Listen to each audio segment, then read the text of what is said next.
বন্যা পরিস্থিতিতে দুর্ভোগ পোহাচ্ছেন দক্ষিণের একাধিক জেলার মানুষ। তারই মধ্যে ফের নিম্নচাপের পূর্বাভাস। এই সপ্তাহে 4টি জেলায় অতি ভারী বৃষ্টির পূর্বাভাস রয়েছে। এই বৃষ্টি চলবে। আবহাওয়া দপ্তর সূত্রে খবর, উত্তর আন্দামান সাগরে তৈরি হয়েছে ঘূর্ণাবর্ত। উত্তর পশ্চিম এবং সংলগ্ন মধ্য বঙ্গোপসাগরে নিম্নচাপে পরিণত হতে পারে, যার প্রভাবে বৃষ্টি হবে দক্ষিণের জেলাগুলিতে। গতকাল সন্ধ্যেতেও কলকাতা সহ দক্ষিণের বেশ কিছু জায়গায় বৃষ্টি হয়েছে। শহরের সর্বোচ্চ তাপমাত্রা ছিল 33 থেকে 34 ডিগ্রির আশেপাশে।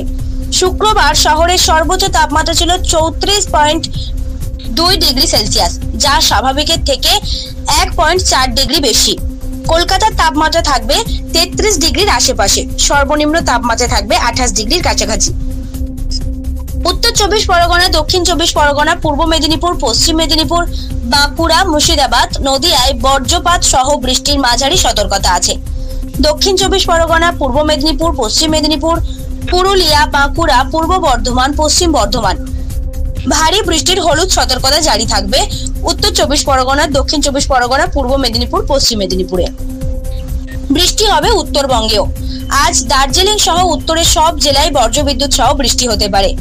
আগামীকাল 23 সেপ্টেম্বর উত্তরে দার্জিলিং, কালিম্পং, জলপাইগুড়ি, আলিপুরদুয়ারে বজ্রপাত, বিদ্যুৎ সহ মাঝারি বৃষ্টির হলুদ সতর্কতা জারি হয়েছে। উত্তরবঙ্গেও ভারী বৃষ্টিপাত হবে। হাওয়া অফিস জানিয়েছে, অক্টোবরের প্রথম ও দ্বিতীয় সপ্তাহে বৃষ্টি বাড়তে পারে বাংলায়। বর্তমানে সক্রিয় রয়েছে মৌসুমী অক্ষরেখা। জয়সালমের শিবপুরি, সিদ্ধি, জামশেদপুর এবং দীঘা হয়ে দক্ষিণ পূর্ব দিকে অগ্রসর হয়ে পূর্ব মধ্য বঙ্গোপসাগর পর্যন্ত বিস্তৃত রয়েছে। ব্যুরো রিপোর্ট, জেলার বার্তা।